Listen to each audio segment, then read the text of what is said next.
There's one question the best construction managers ask themselves before starting any new project. And it's not just the question, but how much effort they put into answering it that determines the success or failure of their projects. In my 10 years within the industry, how much time, effort, and attention I put into asking and answering this question has been the single biggest thing I've seen in how successful the works I've been managing end up. But before I tell you what this question is, the first thing we need to understand is why projects fail. Now, the obvious answer to this question, at least from the perspective of management when a project goes badly, is that projects fail because the projects team don't put in enough time and effort into planning the project correctly. However, in my experience, that's not correct. Every construction manager, every project manager you ask will tell you planning is important. It's common knowledge, it's something everybody knows. People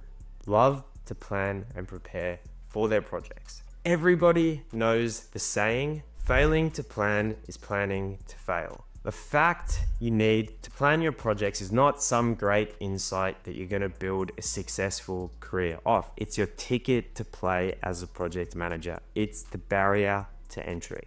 Why do projects fail if everybody is planning the works properly? Well, the simple answer to this question is the way the works unfold in practice is different to how the team was planning and preparing for them. Now, in my experience, that is not because the plan was inherently bad. Sure, some project managers do a shocking job of planning, and the plans you see, the schedules you see, make absolutely no sense. That definitely happens. However, a lot of the time projects fail is not necessarily because the plan to begin with was bad or any great failing in the project manager. Planning properly is actually quite challenging. However, it's something you generally see people doing a pretty good job of. Project managers do a good job of planning for the works they see coming.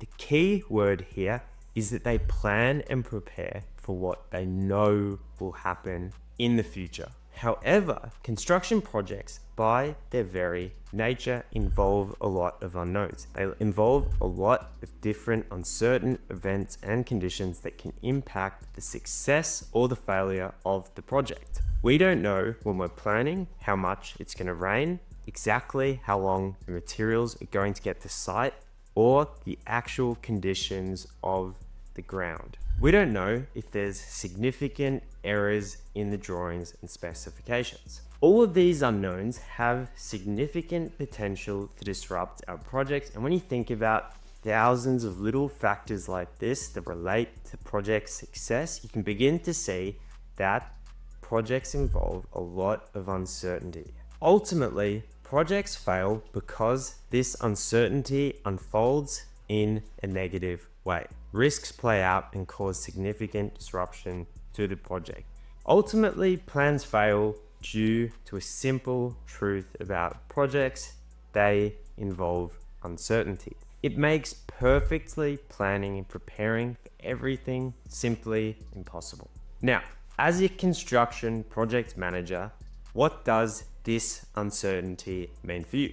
Well, there's two ways you can deal with it. You can embrace it, or you can run from it. The project managers who run from risk, who reject it, are the ones who act surprised when uncertain events or conditions play out. They're the ones who blame what has happened on the uncertainty, and they use it as an excuse to justify poor project performance. When a subcontractor fails to deliver, they're quick to blame the subcontractor. When it rains more than expected, they're quick to justify the cost overruns as the additional rain. They use unpredictability as a scapegoat. The best project managers embrace and accept uncertainty. They understand uncertainty is an inherent part of any project. Rather than blaming the subcontractor failing the additional rain, they embrace it. They ask themselves a key question at the start of any project.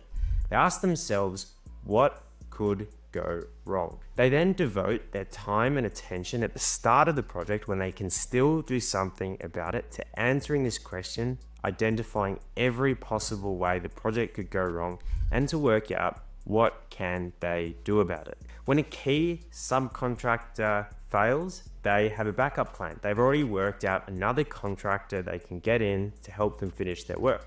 When it rains more than expected, they've already planned their works, so during the winter, during the wet season, they're not doing key construction activities that are most impacted by the weather.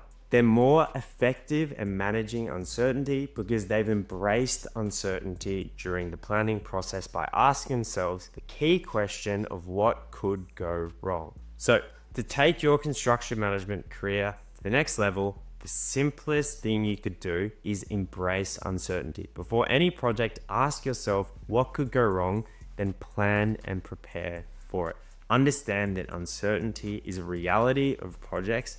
Don't use it as an excuse. Don't use it as a way to blame poor performance. Embrace it. Understand it's inherent to any project. Then do your best to plan and prepare for it. That is the essence of project risk management, asking yourself upfront what could go wrong and what can we do about it.